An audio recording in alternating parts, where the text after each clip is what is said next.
Berdasarkan hasil riset, penderita anemia banyak diderita oleh remaja berusia 12 hingga 18 tahun, di mana kebanyakan didominasi remaja putri. Anemia itu adalah kekurangan hemoglobin atau sel darah merah ya, itu di bawah batas normal di dalam darahnya. Biasanya disebut anemia kalau kadar hemoglobinnya itu di bawah 12.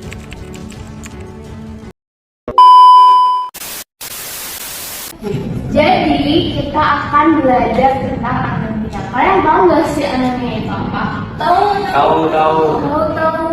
Coba apa itu, Jo? Anemia itu merupakan masalah. Anemia. Oh, anemia. Itu apa namanya? Hemoglobin. Kita tulis.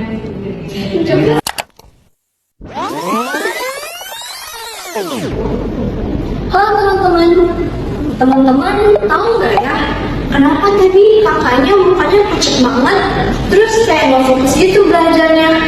Apa jangan-jangan kakaknya ada gejala anemia? Halo semua, selamat datang di video kelompok kami dengan topik epidemiologi anemia. Teman-teman tahu nggak sih kalau anemia itu masih menjadi salah satu masalah kesehatan terbesar di dunia, termasuk di Indonesia. Menurut WHO, sepertiga populasi dunia itu mengalami anemia, teman-teman, dan yang paling banyak itu terjadi pada remaja putri serta ibu hamil. Nah, di video kali ini kami akan membahas mulai dari pengertian, penyebab, sampai cara penanggulangan anemia. Kita simak videonya ya.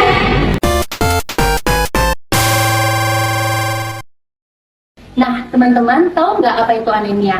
Anemia adalah kondisi ketika kadar hemoglobin dalam darah lebih rendah daripada kondisi normalnya. Hemoglobin ini berfungsi untuk membawa oksigen ke seluruh tubuh. Jadi kalau misalnya HB-nya rendah, tubuh kita juga akan kekurangan oksigen. Akibatnya, kita akan merasa lemas, pusing, atau bahkan terlihat pucat kayak kakak tadi loh. Nah, berdasarkan penyebabnya, anemia dibagi menjadi 3 jenis utama. Yang pertama adalah anemia defisiensi zat besi, terjadi karena kurangnya asupan zat besi dalam tubuh. Yang kedua adalah anemia akibat kehilangan darah, biasanya terjadi pada perempuan ketika mengalami menstruasi berat. Dan yang ketiga adalah anemia karena gangguan produksi sel darah merah. Nah, dari ketiga jenis tersebut, anemia defisiensi zat besi adalah yang paling sering terjadi di Indonesia loh teman-teman. Kadar HB normal berbeda-beda tergantung usia dan jenis kelamin seseorang. Untuk pria dewasa, kadar normalnya sekitar 13-17 gram per desiliter. Lalu, untuk perempuan dewasa sekitar 12-16 gram per desiliter. Untuk ibu hamil berkisar di 11-13 gram per desiliter. Sedangkan untuk anak-anak dan bayi, kadar HB normalnya akan bervariasi berdasarkan usia. Biasanya di kisaran 10-14 gram per desiliter untuk anak-anak dan 11-18 gram per desiliter untuk bayi.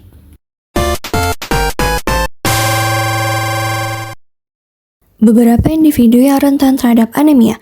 Pertama, anak-anak dan remaja. Kedua, ibu hamil dan menyusui. Yang ketiga, perempuan di usia subur. Yang keempat, penderita penyakit kronik. Dan yang terakhir, pola makan yang rendah zat besi dan protein. Nah teman-teman, tahu nggak sih kelompok-kelompok yang paling rentan terhadap anemia? Kelompok-kelompok yang paling rentan terhadap anemia meliputi ibu hamil, remaja putri dan wanita usia subur, serta balita dan anak-anak. Nah, kita pertama akan bahas ibu hamil. Pada masa kehamilan, tubuh mengalami peningkatan kebutuhan zat besi yang signifikan untuk mendukung pertumbuhan janin, pembentukan plasenta, serta peningkatan volume darah ibu hingga sekitar 30 sampai dengan 50%. Jika asupan zat besi tidak mencukupi, cadangan besi dalam tubuh akan menurun sehingga ibu mudah mengalami anemia. Anemia pada ibu hamil dapat menyebabkan kelelahan, daya tahan tubuh menurun, serta resiko perdarahan saat melahirkan meningkat. Tidak lupa juga dengan berdampak buruk pada janin seperti bayi berat lahir rendah, kelahiran prematur, bahkan kematian perinatal. Lalu yang kedua kita akan membahas remaja putri dan wanita usia subur. Remaja putri seringkali memiliki pola makan yang tidak teratur atau rendah zat gizi, terutama zat besi dan asam folat akibat diet ketat, konsumsi makanan cepat saji, dan kurangnya kesadaran gizi. Selain itu, kehilangan darah setiap bulan saat menstruasi juga menyebabkan penurunan cadangan zat besi. Jika kondisi ini berlangsung lama, tanpa asupan gizi yang cukup, anemia dapat mengganggu konsentrasi belajar, aktivitas fisik, serta berpotensi menimbulkan masalah kesehatan saat masa kehamilan di kemudian hari. Dan yang terakhir, balita dan anak-anak. Pada masa pertumbuhan, anak-anak memerlukan zat besi dalam jumlah tinggi untuk pembentukan sel darah merah dan mendukung perkembangan otak. Namun, kebutuhan ini sering tidak terpenuhi karena pola makan yang kurang bergizi seimbang, terutama rendah sumber protein hewani seperti daging, hati, dan ikan. Selain itu, infeksi berulang seperti cacingan, diare, atau infeksi saluran pernapasan dapat memperparah kekurangan zat besi dengan menurunkan penyerapan nutrisi atau menyebabkan kehilangan darah. Akibatnya, anak yang mengalami anemia sering tampak pucat, mudah lelah, mengalami penurunan daya tahan tubuh, serta gangguan tumbuh kembang fisik dan kognitif. Nah, sekarang gimana ya cara kita tahu kalau misalkan kita tuh anemia? Ada beberapa gejala yang patut kalian waspadai. Kayak di video awal tadi, badan akan terasa lemas, pusing, wajah pucat, jantung berdebar, susah fokus, dan sesak nafas saat aktivitas ringan walaupun sedang berjalan. Tapi gejala ini tuh ringan banget sampai kita tuh nggak sadar kalau misalkan kita kena gejala tersebut. Anemia terjadi saat kadar hemoglobin menurun, sehingga tubuh kekurangan oksigen.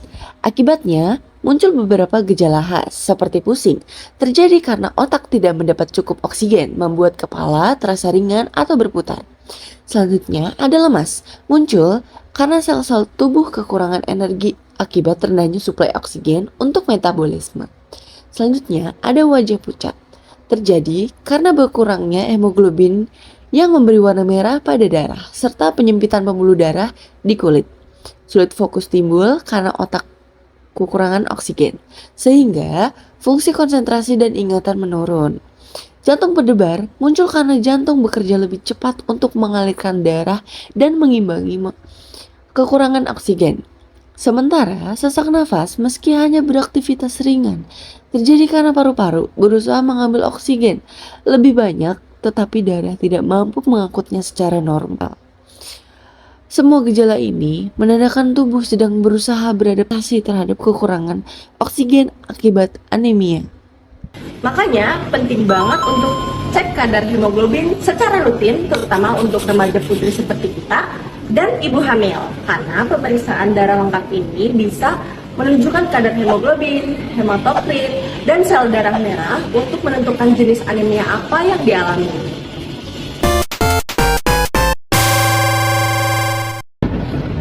Dari sisi epidemiologi, anemia ternyata masih menjadi masalah kesehatan masyarakat secara global. Menurut WHO pada tahun 2023 mencatat bahwa 1 dari 3 orang di dunia mengalami anemia, terutama di negara berkembang. Anemia merupakan salah satu masalah kesehatan masyarakat global yang paling umum. Menurut Organisasi Kesehatan Dunia atau yang biasa kita kenal dengan WHO, pada tahun 2023 sekitar 27% penduduk dunia menderita anemia atau lebih dari 1,8 miliar orang. Kondisi ini terutama tinggi di negara-negara berpenghasilan rendah dan menengah, di mana kekurangan zat gizi dan infeksi masih banyak terjadi. Di Indonesia sendiri, hasil riset pada tahun 2023 menunjukkan ibu hamil mencapai 37-40% mengalami anemia, remaja putri 32-48%, balita sekitar 28%. Itu artinya hampir separuh remaja putri di Indonesia kekurangan zat besi. Faktor-faktor yang mempengaruhi anemia itu antara lain gizi, status ekonomi, pendidikan, serta akses layanan kesehatan.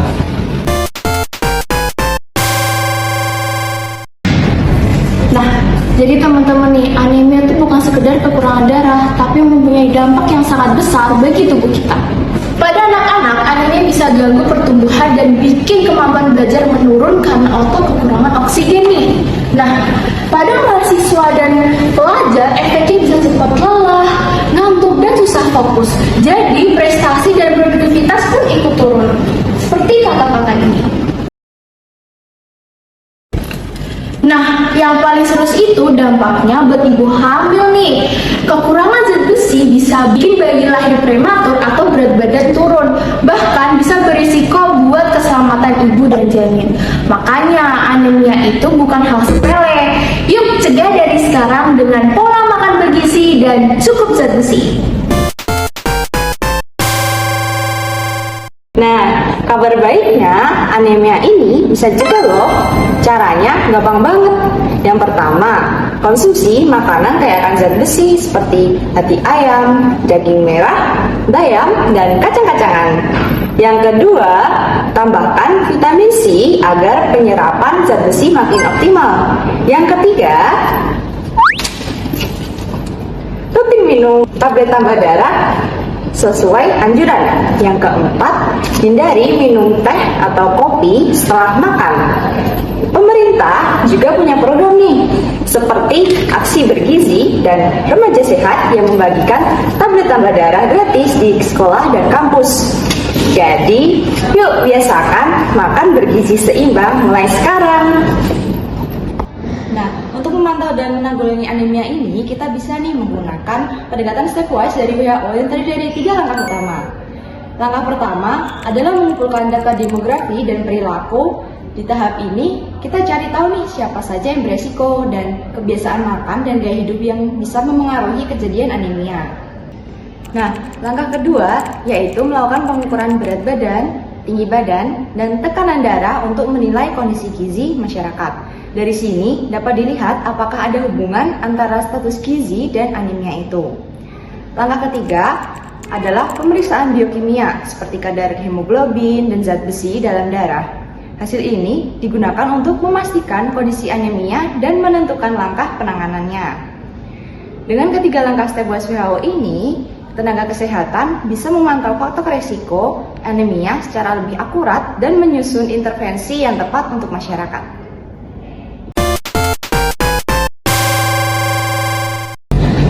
Jadi, selain dari sisi individu, anemia juga ditangani melalui berbagai kebijakan pemerintah.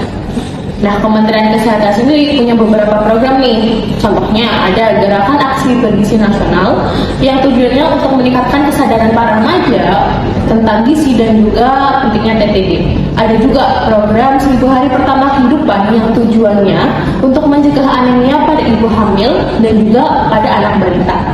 Nah, program ini tidak akan berjalan tanpa adanya partisipasi dari masyarakat seperti kita sebagai seorang remaja dan juga calon orang tua.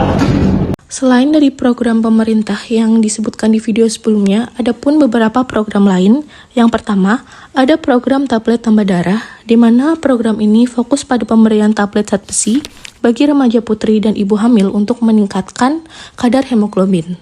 Lalu ada Gerakan Nasional Aksi Bergizi, di mana kampanye lintas kementerian yang menekankan pentingnya gaya hidup sehat di sekolah, seperti sarapan bergizi, olahraga rutin, dan minum tablet tambah darah secara teratur. Ada juga program gizi seimbang dan fortifikasi pangan, yaitu peningkatan asupan zat besi melalui makanan bergizi dan fortifikasi tepung terigu dengan zat besi.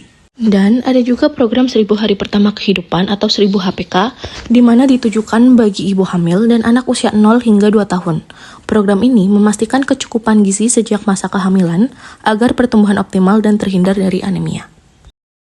Sekarang, kita tahu bahwa anemia bukan hal sepele. Gizi yang baik itu investasi untuk masa depan. Jangan lupa cek HB secara rutin ya. Jangan lupa makan bergizi setiap hari. Tubuh sehat, pikiran kuat. Yuk jadi bagian dari generasi bebas anemia. Karena Indonesia sehat dimulai dari kita semua. Terima kasih.